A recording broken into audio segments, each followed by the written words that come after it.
Hindi stories. चींटियों की मेहनत और शेर की व्यवस्था। जंगल में फैक्ट्री की कहानी।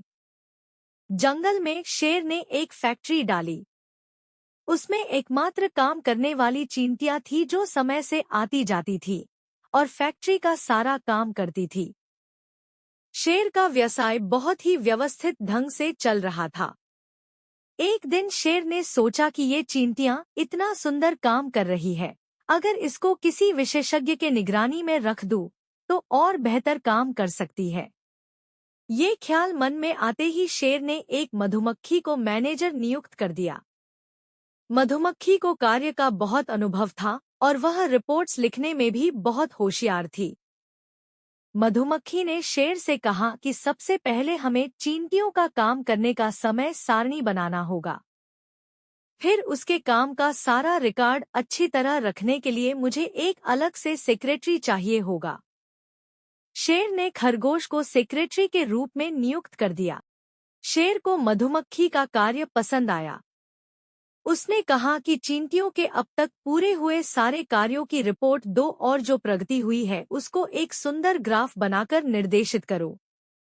मधुमक्खी ने कहा, ठीक है, मगर मुझे इसके लिए कंप्यूटर, लेजर प्रिंटर और प्रोजेक्टर चाहिए होगा। इस सब के लिए शेर ने एक कंप्यूटर डिपार्टमेंट बना दिया और बिल्ली को वहां का सर्वेसर्वा नियुक्त कर दिया।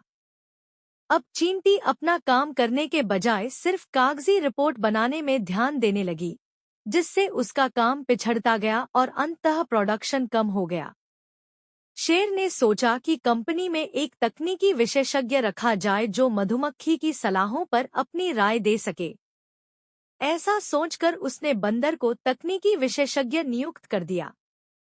अब चींटी को जो भी काम दिया जाता वह उसको पूरी सामर्थ्य से करने की कोशिश करती, लेकिन अगर काम कभी पूरा नहीं होता तो वह विवश होकर उसको अपूर्ण छोड़कर घर चली जाती। शेर को लगातार नुकसान होने लगा तो वह बहुत बेचैन हो उठा।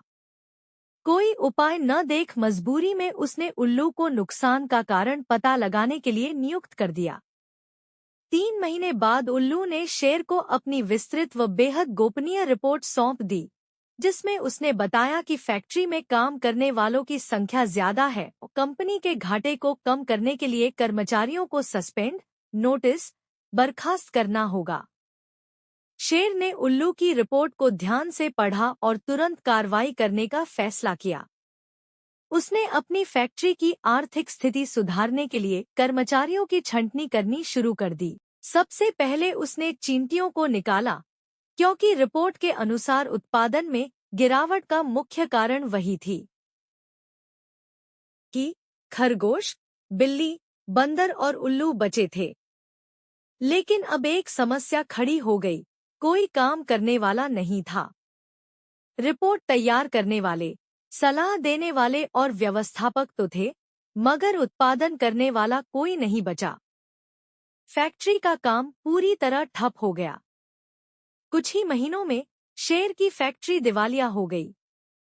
मधुमक्खी, खरगोश, बिल्ली, बंदर और उल्लू सभी अपनी अपनी नौकरी छोड़कर दूसरी जगह चले गए। शेर को तब एहसास हुआ कि उसकी सबसे बड़ी गलती क्या थी। उसने उन मेहनती चींटियों को हटा दिया जो असल में फैक्ट्री चला रही थी।